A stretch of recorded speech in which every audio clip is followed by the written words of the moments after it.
Nós pedimos desculpas, que não é hábito da casa, todos sabemos, mas por motivos de última hora, o Rogério Coelho não pôde comparecer. Ele está no estado, não sabemos o que aconteceu ainda, foi nos informado agora pela manhã, 7 horas.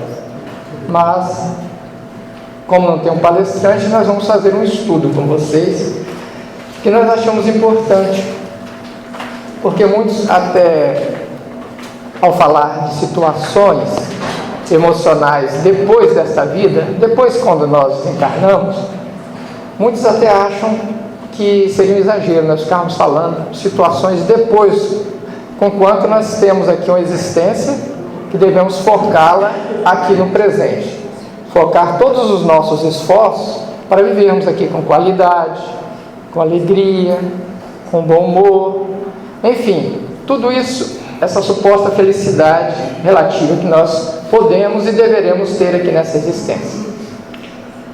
Mas fomos buscar, e nada é obra nossa, dentro dos livros de Chico Xavier e da mensagem complementar belíssima de André Luiz.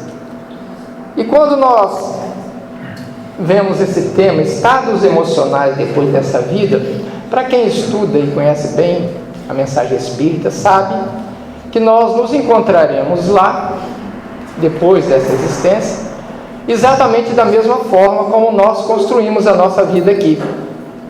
Se aqui somos pessoas de alto astral, alegres, bem-humoradas, otimistas, esperançosas, chegaremos lá dessa forma. Somos informados que a natureza não dá saltos, e apenas nós nos transferimos de uma dimensão para outra. É simples assim a questão de entendimento do que é que nos encontra depois dessa existência. Mas como a maioria de nós, hoje, nos encontramos em situação nem tão assim equilibrada, percebemos que não é todo momento que nós nos encontramos bem-humorados, otimistas. Então nós construímos uma existência nem sempre dentro daquilo como deveríamos fazer para chegarmos lá, no somatório de atitudes que tivemos aqui, chegarmos lá bem equilibrados, bem otimistas, bem esperançosos. De modo que, quando falamos nisso, uma alteração de humor, tudo isso que a vida nos oferece, os desafios nos impõem a cada dia, em todos os nossos relacionamentos, seja eles em quais níveis forem. De modo que quase sempre nos encontramos em estado de desânimo, de apatia, de tristeza. E é a tristeza excessiva que hoje, muitos até falam que é a mesma coisa que depressão, tem algumas diferenças, mas nós percebemos que é um estado de humor alterado.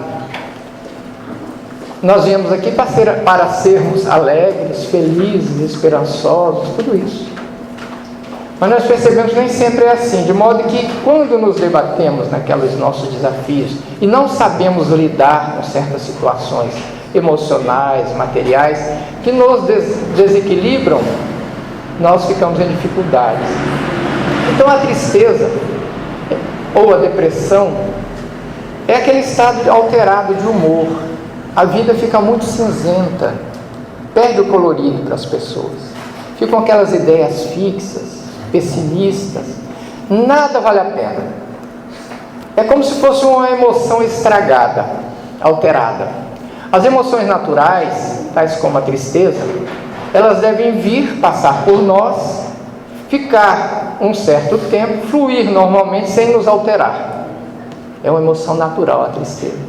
Mas quando ela fica prolongada há muito tempo, assessorada pelo sentimento de culpa, aquilo durante um tempo muito grande, aí bate a chamada depressão, que nada mais é do que um estado alterado de humor, bastante profundo e muito comum. Hoje, sabemos que 14% da população brasileira, ela está no quadro de tristeza profunda, a chamada depressão. 21 milhões de brasileiros hoje se encontram nessa situação de desânimo total. Não raro dentro da nossa própria família, às vezes nos abate em alguns momentos. E isso vale, nós fazemos reflexões sobre isso, para que possamos viver aqui com qualidade e não pensarmos de como será a nossa vida do lado de lá. Porque o que vale é aqui, o point é aqui, é nesse instante, é o momento presente. Mas, no entanto, essas reflexões que nós vamos trazer vale a pena para que nós possamos fazer uma imagem, uma visão panorâmica de uma trajetória de existência que se dá aqui durante algumas décadas e do lado de lá, no mundo espiritual, que é o mundo real, é o mundo verdadeiro, é o mundo da consciência. E vale a pena essas reflexões que nós pegamos dentro das obras de André Luiz e do próprio Chico. Alguns anos atrás, nós lendo sobre depressão, vimos a visão, encontramos uma maravilhosa visão de um médico, um terapeuta, que ele dizia que aquela pessoa que está numa depressão ou numa tristeza profunda, com a visão distorcida da realidade, ela primeiramente, ela é distraída. Ela tem dois sentimentos. Um é de distraído. Aquele ou aquela que se foca hoje nos acontecimentos difíceis da vida, nos desafios, nos traumas, nas perdas, ele está distraído pelas belezas da vida. Esse mundo parece um vale de lágrimas. Resumindo, é isso, na visão do pessimista, na visão do depressivo, do triste. De modo que o que nos cerca, nós já percebemos, o mundo, o planeta Terra, é um planeta belíssimo. Um azul belíssimo, visto lá do espaço, os astronautas nos falam. As paisagens aqui são lindas. As paisagens naturais dos mares, das matas, tudo simplesmente que nos cerca foi feito de uma beleza incrível para que nós possamos desfrutar disso e captar dessa natureza que nos cerca toda essa beleza e colocar dentro de nós. Essa é a grande habilidade que nós temos que ter. Ele dizia que nós somos distraídos. Aquela pessoa muito triste, ela está distraída disso tudo, está alheia a isso. Nada presta, nada é bonito. Enfim, nós temos que ter esse cuidado nessas nossas avaliações. Que em última análise, a natureza simplesmente nada, tem a intenção de nos causar danos materiais ou espirituais. É apenas crescimento. São desafios, como dizem os orientais. Eles não têm problemas, eles têm desafios. Muda tudo, faz uma senhora diferença na nossa percepção de tudo que nos acontece. Considerando que hoje, vejam vocês, nesse período de 1 hora que nós vamos ficar aqui aproximadamente, 6.000 são dados da Organização Mundial de Saúde. 6.178 pessoas desencarnarão, falecerão, irão deste plano para o outro. Se fizermos as contas, no período de um dia, quase 150.000 pessoas desencarnam hoje no mundo. E no período de 1 ano, 54 milhões. É muita gente. Considerando que os Espíritos nos falam, temos as informações nas obras, que eles nos falam que a grossa maioria, quase 90% desse contingente, imaginem vocês, 54 milhões desencarnando no período de 1 ano. 150.000 em um dia, um único dia, 24 horas. Chegam lá, 90%, com aquele sentimento de distração. Distraídos. Não tiveram interesse em saber o que acontece depois dessa existência. Muitos desses. E boa parte desses não tiveram as informações corretas. As religiões hoje, e nós não estamos fazendo crítica a nenhuma delas, é apenas uma constatação, aliás, triste constatação, muitas delas não nos informam do que acontece com o indivíduo quando ele desencarna, a não ser a doutrina espírita. A não ser a doutrina espírita, que com minúcias, com detalhes, às vezes tristes, aterradores e felizes, nos falam sobre isso. Mas a grossa maioria não tem essa informação. Tudo que eles falam é muito vago, é muito impreciso. Sabe que nós existiremos após essa existência. Mas para onde iremos? Como estaremos? Eles não têm essa informação. E hoje o movimento, os espíritas, nós somos 2% da população brasileira. 2%. Aproximadamente 3 milhões de espíritas declarados no censo do IBGE. Considerando que existe o simpatizante, nós vamos para mais de 20 milhões hoje, que têm noção e consciência da reencarnação, da comunicação dos espíritos. Todos esses fundamentos básicos que a doutrina espírita para nós é tão claro, mas é tão difícil para a grossa maioria das pessoas entenderem. De modo que vejam vocês, nós fomos buscar lá nesse livro, que é muito pouco conhecido, o livro Céu e Inferno, é o 4º livro da codificação. E esse livro, basicamente, o que ele nos traz? Depoimentos de espíritos em reuniões mediúnicas, via mediúnica, que nos vieram falar da sua situação de alegria ou de infelicidade depois dessa existência. São depoimentos verdadeiros, em que, lá na primeira parte e na segunda, eles são divididos. Nós vamos trazer alguns depoimentos menos felizes, porque corresponde muito, é muito sintomático com o nosso momento que vivemos no planeta Terra. E a pergunta básica que Kardec faz, e os Espíritos nos trazem é essa: o que ocorre com a pessoa que acaba de morrer? O que ocorre? E lá vem as respostas. São vários depoimentos, vale a pena nós lermos esse livro. Ele é bom de ler, são depoimentos humanos, dá uma dimensão humana de pessoas que estiveram aqui com vidas plenamente iguais às nossas, desafios iguais aos nossos, e que alguns conseguiram superar esse desafio, outros nem tanto. E lá estão registrados esses depoimentos. O primeiro, a maioria dos depoimentos, boa parte deles, é isso daqui que acontece. É uma confusão mental. Imaginem vocês, pessoas que não têm noção ou não acreditam por esse ou aquele motivo, não aceitam que nós sobrevivemos após esta vida e que vamos para uma dimensão no qual esta que aqui estamos é uma cópia da de lá, e não o contrário. Nós temos que nos descondicionarmos dessas questões. Tudo que nós temos aqui é uma cópia imperfeita do lado de lá, e não o contrário. Se aqui temos cidades, carros, tudo isso que nós temos, hospitais, escolas, é cópia imperfeita do lado de lá. As do lado de lá são a nossa inspiração para as nossas construções aqui.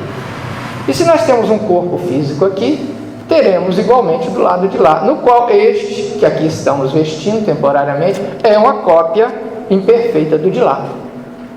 O chamado corpo espiritual, que eles não compreendem quando eles se veem. Sabem que desencarnaram, mas estão vendo que tem mãos, que tem braços, que tem pés, tem um corpo exatamente igual àquele que ele tinha quando aqui. Para nós espíritos, vamos entender que desencarnamos. Mas eles ficam confusos, eles não entendem, não tem esses conceitos simples que nós temos de falar de perispírito ou corpo espiritual. Não tem. E veja como começa a dificuldade de um contingente de mais de 90% das pessoas. Outra situação muito comum, nós vamos só enumerar 3 dessas situações, é essa daqui. Há uma tendência, mesmo, aí já entra mesmo alguns espíritas também, que têm consciência que eles encarnaram. Mas Jesus dizia que onde está o seu tesouro, estará o seu coração. Vocês lembram disso? Pois é. O nosso tesouro hoje maior é a família. E é uma grande tendência de muitos que desencarnamos voltarmos para dentro do nosso núcleo familiar. Querer rever nossa esposa, nossos filhos.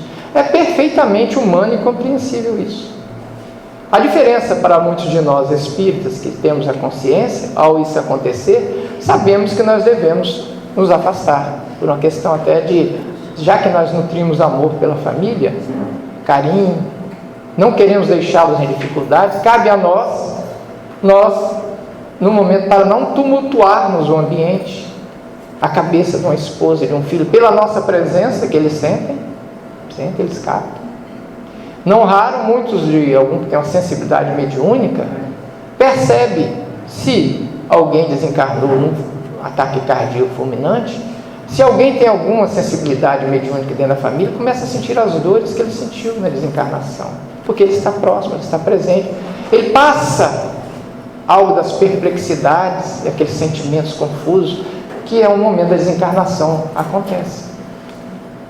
Então, muitas das vezes, para nós que temos essa consciência, a simples vinda a uma casa espírita traz muitos desses nossos acompanhantes recém-desencarnados, um parente, um amigo, ele nos acompanha, e quando chega aqui, eles são esclarecidos pelos mentores, os trabalhadores aqui, e isso faz uma senhora diferença na pacificação desse indivíduo e também do ambiente familiar.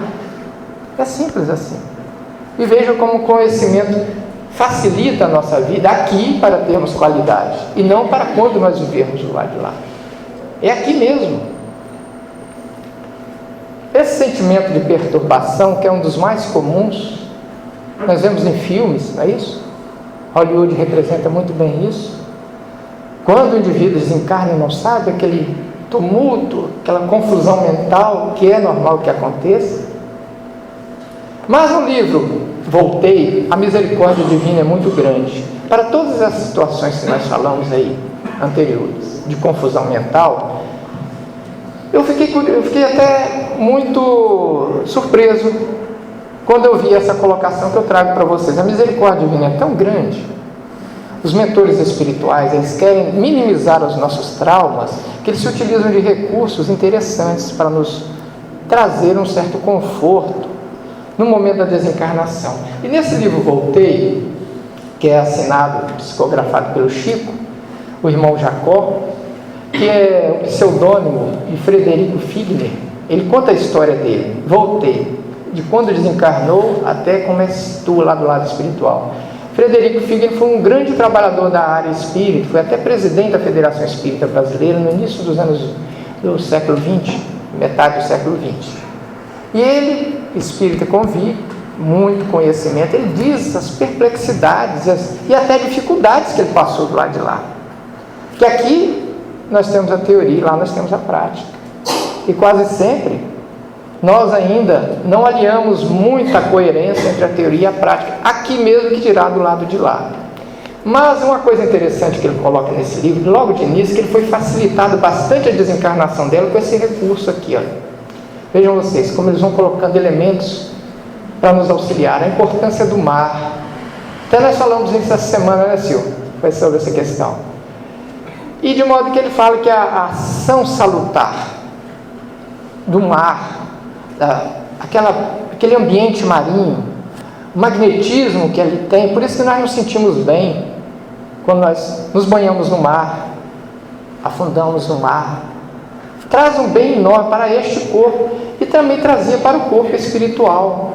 Ele diz, olha o depoimento dele que ele dizia: fui levado para perto do mar para renovar as forças. As dores desapareceram, descansei, tive a sensação de haver rejuvenescido. Ele retomou forças, recobrou forças, já deu certo aqui.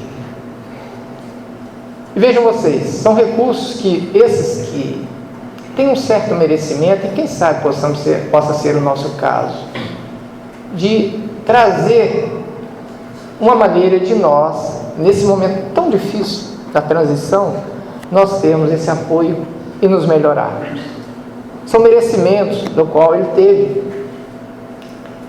Mas particularmente isso aí se desvenda de uma maneira até bastante crua, bastante direta, bem objetiva, sem nenhum floreio, quando começou tudo com esse livro Nosso Lar em 1944.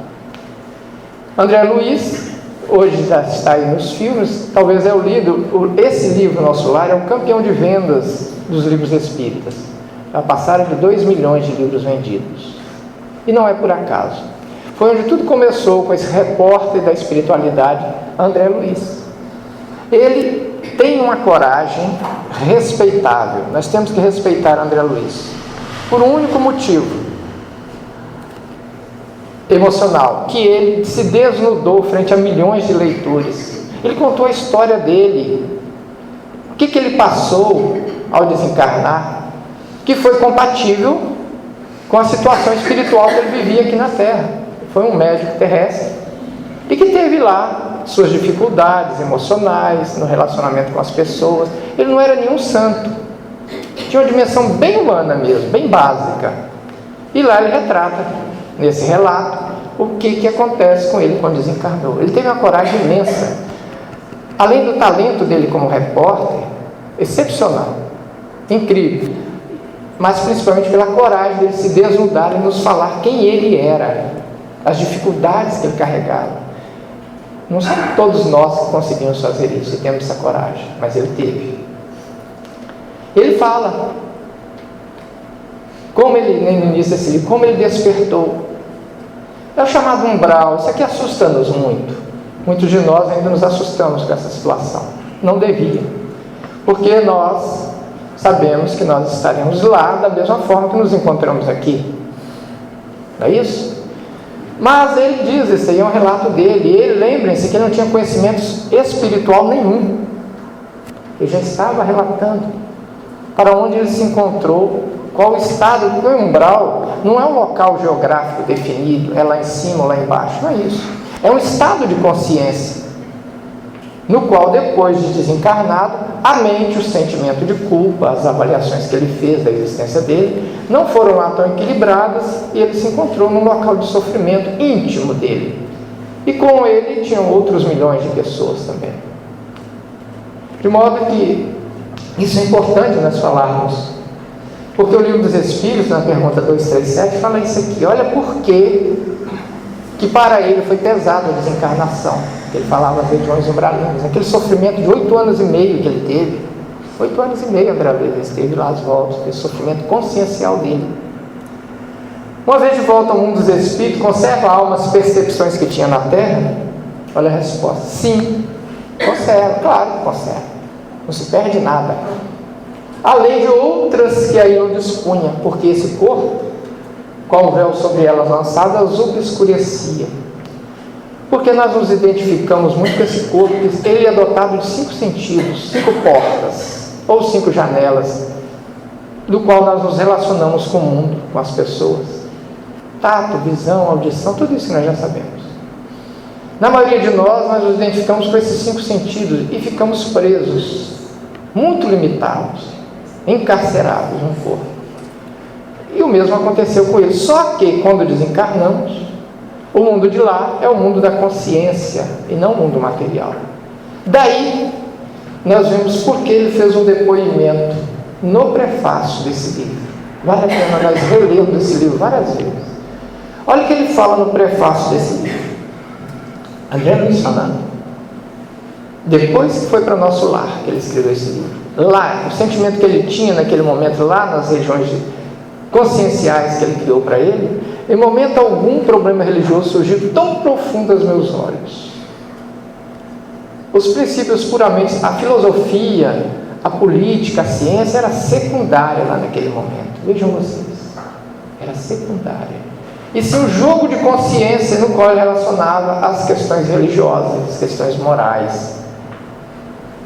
Então, por isso que nós entendemos por que as criaturas ficam num sofrimento maior, preso ao campo mental, devido aos atos e atitudes que aqui tivemos. É exatamente porque nós nos distraíamos, na maioria de nós, olha as distrações, com as questões filosóficas, somente as questões filosóficas, é importante a filosofia, com as questões políticas, são extremamente importantes, as questões científicas, mais ainda, mas não são as únicas, não são as únicas, no qual muitos de nós nos debatemos, deixando em segundo plano as questões religiosas, que leia-se as questões morais, as questões conscienciais.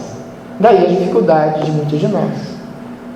Nós nos distraímos das questões espirituais, deixamos para lá, deixamos que o padre, o pastor possa nos conduzir, e não nós, como a doutrina espírita nos fala, nós sermos autores da nossa própria existência, criarmos nós mesmos o nosso futuro através dos nossos atos do presente. Daí nós entendemos por que muitos, quando têm um contato com a doutrina espírita, alguns se afastam, porque dá trabalho crescer, é muito trabalhoso.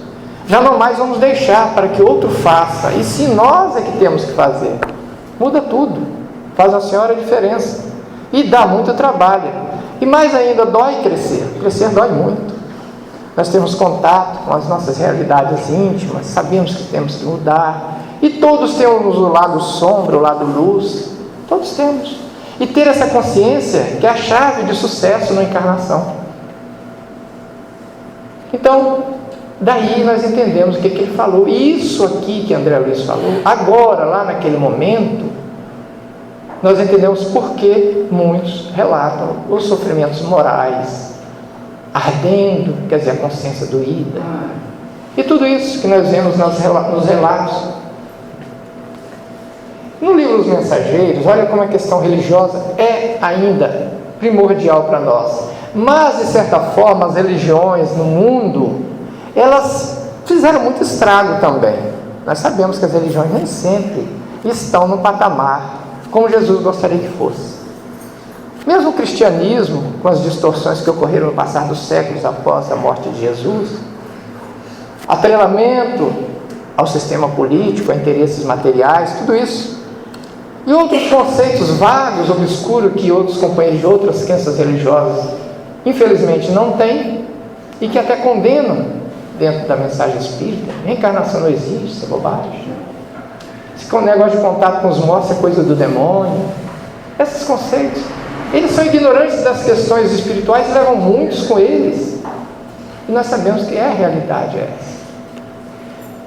Nesse livro Os Mensageiros, olha como algumas questões religiosas podem complicar. Certas denominações religiosas entendem que quando desencarnam, o que vai acontecer? Eles vão dormir à espera do juízo final, não é isso que fala? Quando dormirão milhões, Jesus descerá, eles acordarão, e tudo aquilo que eles colocam.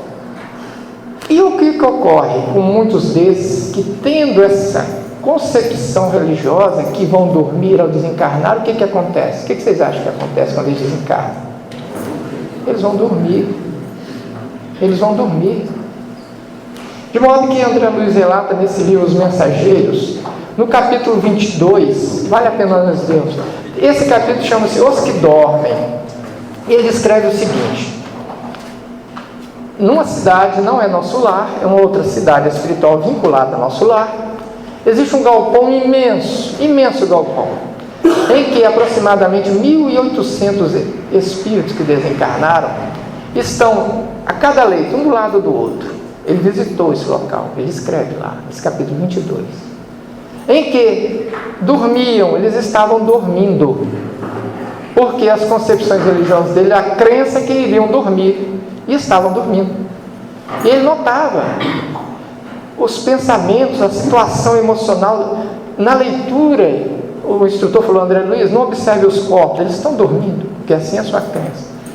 Mas observe os pensamentos deles, o que eles passam. Ele via os dramas pessoais, do relato de uma vida, o que tinha acontecido na vida, os atos que cada um deles tinham feito. E vez por outra, um ou outro lá, como um maluco, como um louco, levantava e saiu desesperados, correndo, tinham que ser contidos. Vejam vocês o trabalhão que nós damos quando nós não temos conhecimento. Mesmo nós espíritos tendo conhecimento, dizem que nós damos muito trabalho para a espiritualidade. Já aqui encarnado, nós damos muito trabalho para os amigos espirituais. E ele finaliza dizendo, o instrutor: dormem porque estão magnetizados pelas próprias concepções negativistas, permanecem paralíticos, inertes, porque preferiram a rigidez ao entendimento. É muito mais fácil criticar, condenar, que reencarnação é bobagem, é coisa do demônio. Comunicação com os espíritos também, do que, poxa, será? Pode ser, talvez, porém, quem sabe, não abrem espaço. São fanáticos rígidos no entendimento, e com isso o que acontece? Prejuízo para ele próprio. Quando não raro, infelizmente, carregam outros milhares juntos com essas concepções. Mas como tudo é evolução, tudo é questão de tempo, um dia todos chegaremos, como Jesus dizia. Não se preocupe, Pedro, não ante a ansiedade dele. Um dia todos chegarão, nenhuma ovelha se perderá. E para isso nós vamos ter as reencarnações. Mesmo que eles não acreditem, muitos milhões que tem por aí, não importa se eles acreditam ou não aceitam, eles vão reencarnar do mesmo jeito. Então essa é a misericórdia divina, é a grande mensagem de misericórdia. E outras situações que nós temos visto com frequência, não raro, na nossa cidade, no mundo, alto índice de fugas pelo suicídio, naquelas questões em que a pessoa entra numa depressão, numa tristeza profunda, se deixa levar, segundo os espíritos, a covardia moral que acontece, e também a falta de informação tremenda. Imagine vocês, nós temos uma teoria: espírita consciente não suicida-se. Não porque ele sabe que vai tornar 10 vezes piores a situação dele. Não vai. Suicida-se quem não tem consciência do que acontece, ou está num destrambelho emocional tremendo, que não consegue coordenar seus pensamentos, suas atitudes. Mas na maioria das vezes é por pura falta de conhecimento e outros sentimentos que levam a uma situação tão difícil como essa que nós vemos nos depoimentos.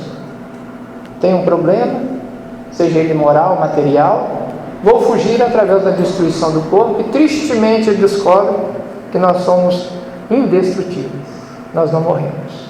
Você destrói o corpo, mas você fica, a consciência fica, e pior, com a situação 10 vezes piorada. Então não é inteligente nós fazermos isso. Mas vamos trazer para vocês, é um pouco denso isso que nós vamos mostrar, mas é uma constatação que vem através desse livro, Memórias de um Suicida, pelo espírito Camilo Cândido Botelho. Camilo Cândido Botelho é o pseudônimo de Camilo Castelo Branco, aquele célebre escritor português. Belíssimas obras, literato de primeira linha lá de Portugal, que nós conhecemos aqui. Tem aquele livro, vários livros. E ele relata através da Ivone Pereira o que ele passa. Esse livro ele é muito denso, mas vale a pena nós lermos para nós entendermos essas criaturas que se deixam levar pela porta falsa, da fuga, da covardia moral, mas principalmente da insensatez e do desconhecimento. Ele, no momento em que tornou-se cego, desesperado, cheio de uma coisa leva a outra, suicida-se. E ele descreve lá as situações que ele se encontra. Mas ele fala em particular do Vale dos Suicidas. Que o Vale dos Suicidas é aquele local que geograficamente ele não existe, é uma construção mental de muitos outros milhares de indivíduos que fugiram pela porta falsa do suicídio e que, portanto, estando presos a uma dor muito semelhante, por afinidades, eles se encontram ali próximos. Então é isso aqui, ele diz lá, nas regiões do invisível, existe um lugar desolador. Imagine vocês, gente, como deve ser um lugar desse. Isso aqui não é para acabar com a manhã de domingo de ninguém, não. Nem as pessoas saírem daqui tristes. Não é isso. É apenas para nós alçarmos um olhar de misericórdia para muitos desses que suicidam, não fazermos condenações, fazermos preces sem fazer julgamentos, porque nós não sabemos as situações que eles se encontram. Temos que ter a misericórdia, nós que entendemos, sabemos como se passa, não piorarmos as situações deles, e sim, numa prece mesmo sentida, solicitarmos que eles em breve se restabeleçam, porque não é fácil a situação. E graças a Deus, ou melhor, graças a Maria, mãe de Jesus, é bastante minimizada essa situação, porque ela nos informa, esse livro e outros, ela que é a guardiã que tomou as dores dos suicidas, ela que promove hospitais, núcleos de resgate, em que fica vinculados à monitoração dessa imensa multidão de suicidas. Maria, mãe de Jesus, ela está por aqui presente no planeta Terra, não está longe não. Ela está próxima da dor de muitos milhões, pela misericórdia do coração dessa grande mulher, que não pode ter sido uma mulher qualquer a mãe de Jesus. É um espírito de alto nível espiritual, que está aí trabalhando a benefício desses milhões de sofredores e insensatos. E ele continua. Aquilo que nós vimos no filme Nosso Lar, vocês lembram a situação no início do filme de André Luiz? Que um quadro vale mais do que 1000 palavras? É aquilo ali. Lama, o ar, imagine vocês, isso tudo refletindo não o ambiente físico, mas o ambiente emocional, mental, que ele cria aquilo devido à sua dor íntima, ele cria aquilo às voltas dele. Aquilo tudo ali é criado pelo sofrimento, pelo circuito fechado em que se encontra o indivíduo, pela sua dor, pelo seu desajuste, pelo seu desequilíbrio. E ele vai dizendo, tempestades, vejam vocês, não há vento, não se sabe se é dia ou noite, refletindo a dor, o sofrimento daquela multidão, olha lá.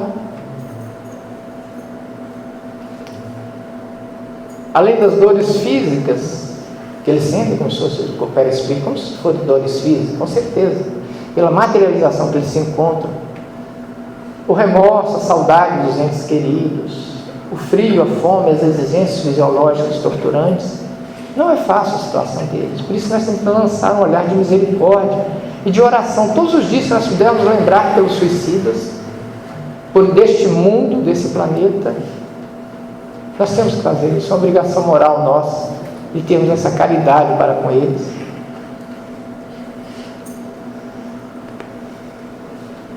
Por lá, que antecipam, permanecem lá, e nenhum caso é igual ao outro, nós sabemos disso. Há atenuantes, existem atenuantes e agravantes em cada caso desse. Existe. Então nós não devemos fazer um julgamento único. Existem atenuantes e agravantes para essas ações. Portanto, não nos cabe fazer julgamentos. Não nos cabe. E sim fazer as nossas orações, mas constatar. Virgílio, você me dá licença, deixa eu perguntar uma coisa. Nós estamos numa escola aqui, né? Isso, é um estudo.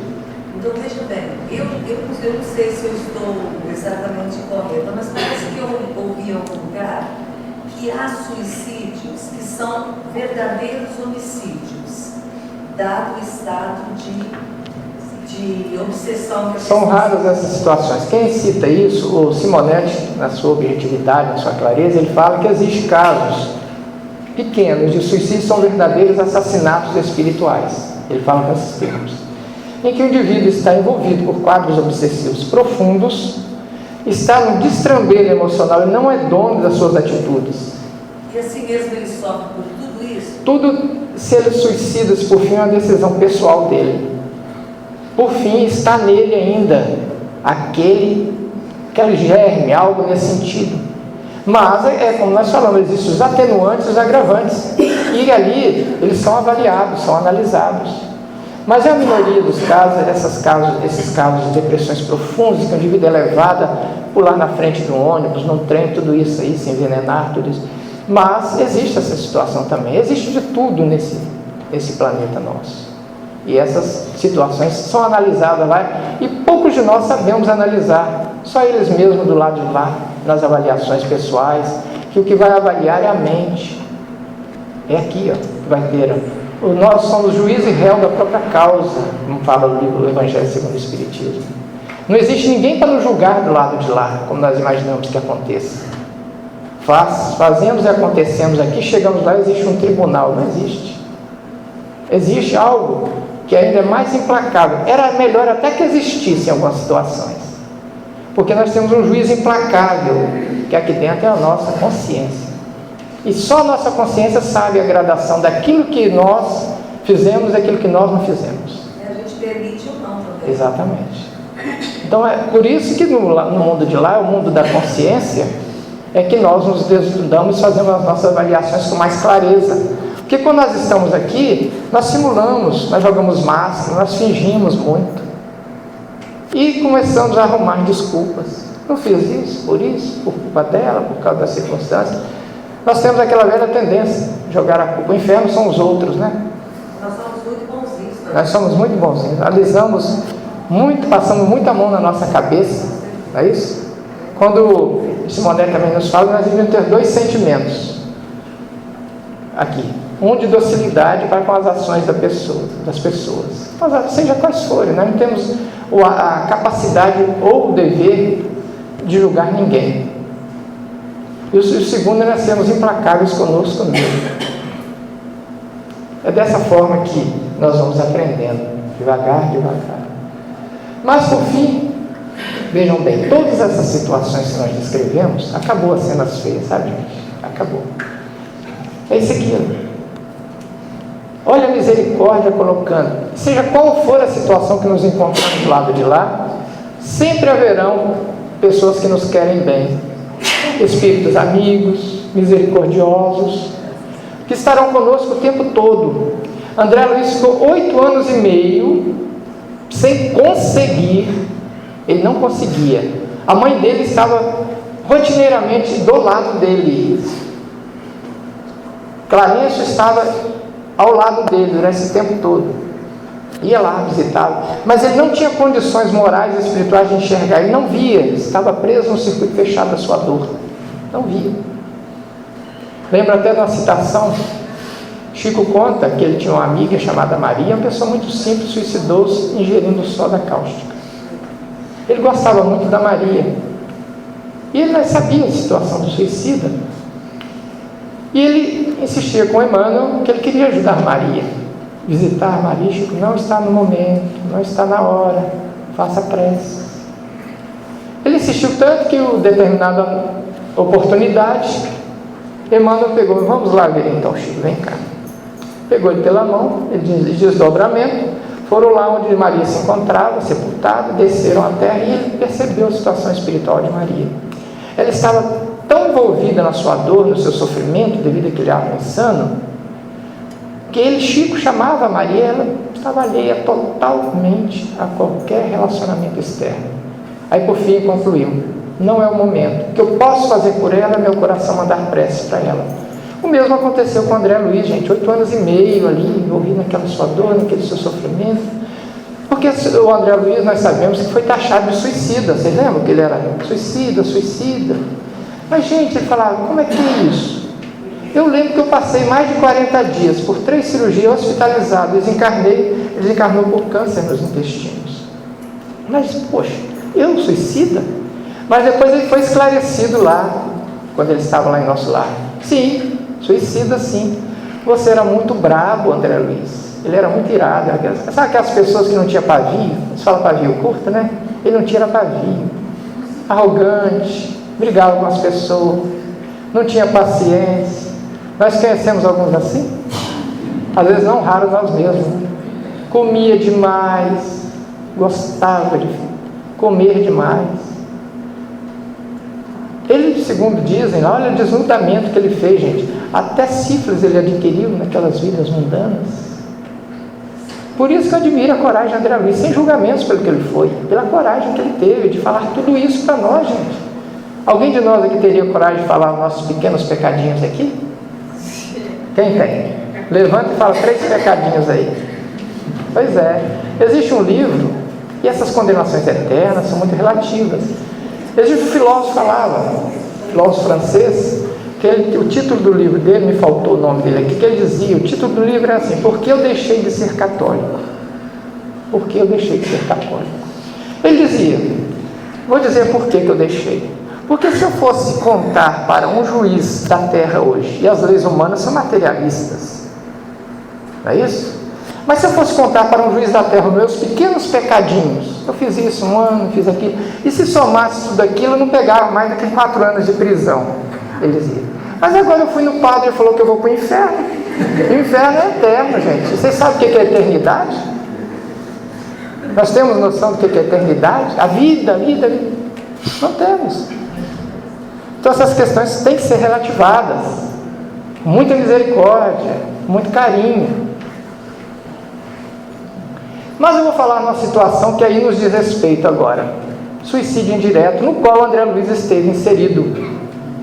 E nós vamos buscar um auxílio lá com o irmão X, mais uma vez. Irmão X, para quem não sabe, é o pseudônimo de Humberto de Campos. Através do Chico, ele conta uma história interessante. Olha o nome desse indivíduo, desse cidadão. Belarmino Bicas. Desencarnou aos 58 anos de idade. Aos 34 ele tornou-se espírita e ficou mais de 24 anos como espírita, na mensagem, conhecimento espírita. E ele deveria desencarnar aos 80, mais ou menos. Então ele foi taxado de suicida inconsciente ou indireto. Fez mau uso do corpo, fumou demais, bebeu demais. Mas os vícios externos, aqueles que vêm de fora para dentro, fumar, beber, agridem menos do que os vícios internos, de dentro para fora. Eu não tenho controle emocional, eu sou muito vaidoso, eu sou muito orgulhoso. Coisa que ainda nós entendemos muito bem do riscado, nós aqui ainda, não é? Nós entendemos disso, eu particularmente. Então, Belarmino Bicas, agora foi dito para ele, olhem vocês, o número De 1936 a 1956, 20 anos, foi quando ele chegou do lado de lá. Nós temos todos os nossos registros, nós guardamos tudo que nós fazemos aqui, ó, tudo, cada pensamento, cada ação, nós guardamos aqui, ó, em algum lugar aqui, não perdemos. Então, do lado de lá, ele queria saber por que ele tinha sido taxado de suicídio inconsciente.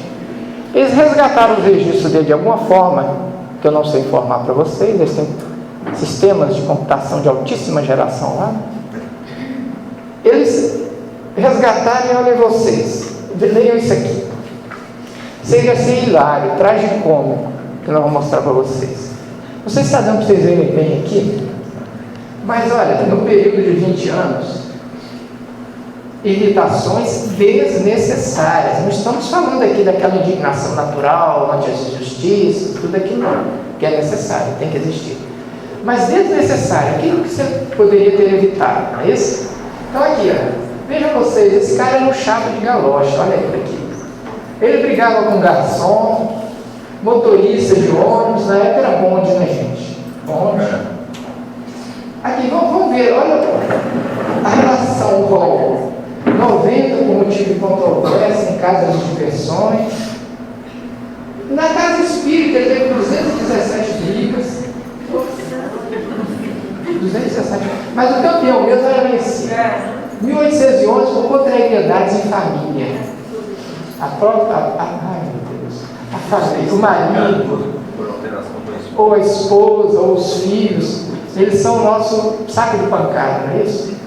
Nós erradamente descarregamos como deveria ser o contrário, certo? Alguém me disse uma vez, nós deveríamos tratar os familiares igual nós tratamos as visitas. Quando chega a visita, nós somos todos, né? Cheios de salamalex e de cuidados. A gente sabe que eles vão embora daqui a 2, 3 dias, né? Deve ser por isso. Mas com os familiares, a gente, quando deveriam construir um relacionamento saudável, amoroso, nós fazemos o contrário. E daí o que resulta? Brigas, incompreensões, um desastre, tudo isso. E imaturidade espiritual. Por isso. Não é questão só de nós estarmos convivendo com ex-inimigos de outras existências, não. É falta de educação dele, na maioria dos casos. Falta de controle emocional. Pode até que tenha algum inimigozinho lá dentro, mas vem com a finalidade última, nós construímos família para quê? Dissolver aversões e consolidar afeições. Família para isso.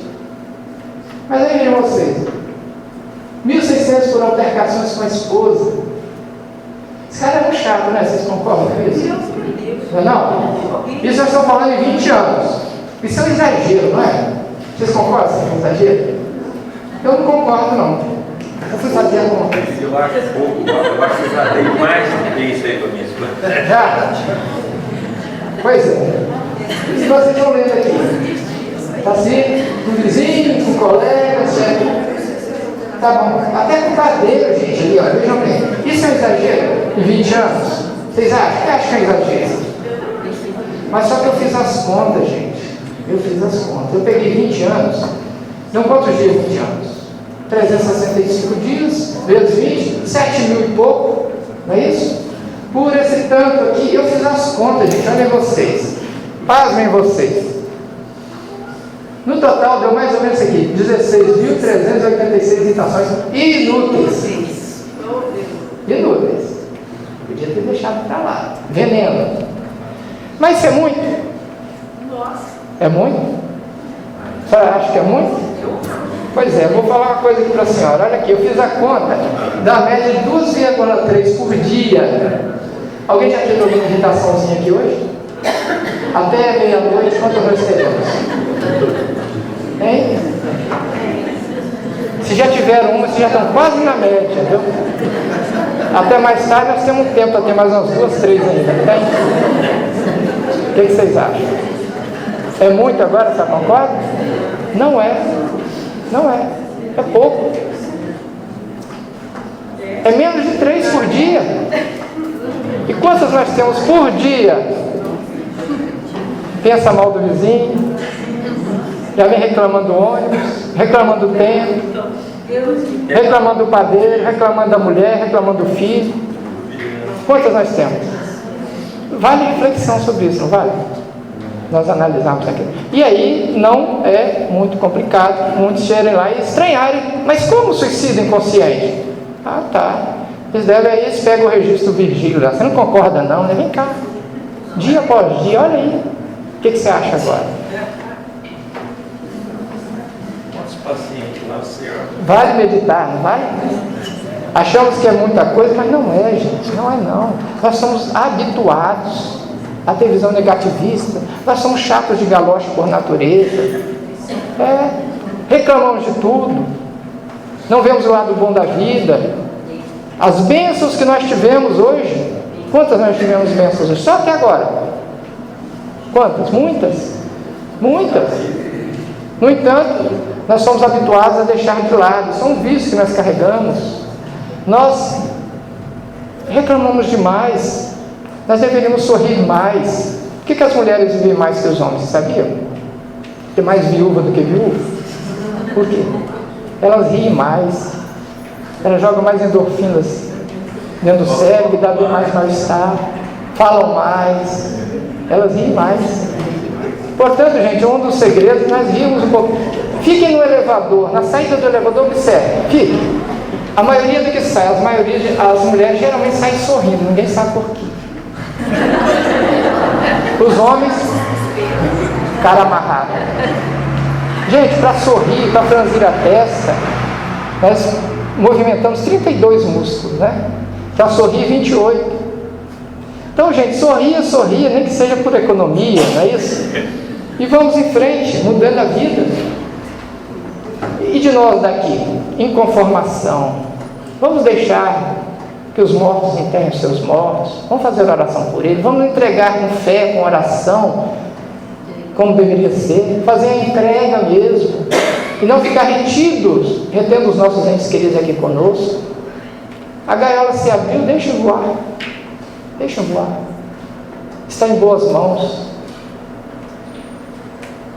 E aí eu lembro, para finalizar para vocês, dessa questão. Nós falamos no início, seu último slide, sabe? Que nós somos aqui geralmente distraídos, não é? De uma beleza que nos cerca. Inúmeras. Mas falamos que eram 2 sentimentos que aquele determinado terapeuta falou. O segundo é esse aqui, ó. Nós somos desocupados, muitos de nós. A maioria das pessoas tristes, depressivas, elas estão sem atitudes. Então, sabe qual é o melhor segredo para os homens e para as mulheres? Eu vou dar um segredo que um terapeuta uma vez falou. Arrume um amante ou uma amante. Tá? A maioria já levantou para me jogar uma pedrada aqui, né, quando eu falei isso. Mas como esse cara falou para arrumar um amante ou uma amante? Não é isso. Arrume um amante, algo que te faz bem para o coração. Amante é aquilo que faz bem para o seu coração. Que você se envolva na atividade, é um amor que você tem. O amante pode ser até seu marido, sua esposa. Nós podemos recriar recasamentos todos os dias. Arruma um amante na área da assistência social, você vai ter algo a fazer para o seu coração. O amante é tudo aquilo que nos faz bem para o coração. Um amor na vida. Se envolva com a doutrina espírita, é um amor da sua vida, te faz bem, te constrói, te eleva. Numa atividade social qualquer, faça isso. Numa área da ciência qualquer, tem o seu amor, da filosofia. Em tantos campos para nós termos amores por aí e não termos depressão, não termos tristeza. E finalizando, eu diria para vocês um verso que eu gosto muito, de Castro Alves, que ele fala o seguinte, sobre a morte, que é a visão do espírita. Hoje a morte é libertação, não é, gente? Morte é libertação. Largar um corpo difícil, pesado, e temos um corpo leve, mais elaborado, outros lugares bonitos. Então Castro Alves, no livro Parnaso de Além Túmulo, é um verso muito grande, mas nós pegamos 2 estrofes que falam assim. Se acaso, falando sobre a morte, a visão dele lá era diferente. Quando ele aqui estava, faleceu aos 26 anos, ele tinha uma visão muito materialista, utilitária da vida, mas chegando lá, ele viu que era diferente. Então ele fala assim sobre a morte. Se quase sempre eu te afiguro, eu te pareço, que sou aquela figura horrorosa, horrenda, fria, orgulhosa, que despedaça os teus heróis. Verás que eu sou a mão terna, que rasga abismos profundos e mostram bilhões de mundos e mostram bilhões de sóis. Conduz os seres à realidade. Mostro toda a sua verdade. Dou corpos às sepulturas e dou almas para a amplidão. Muito obrigado pela paciência.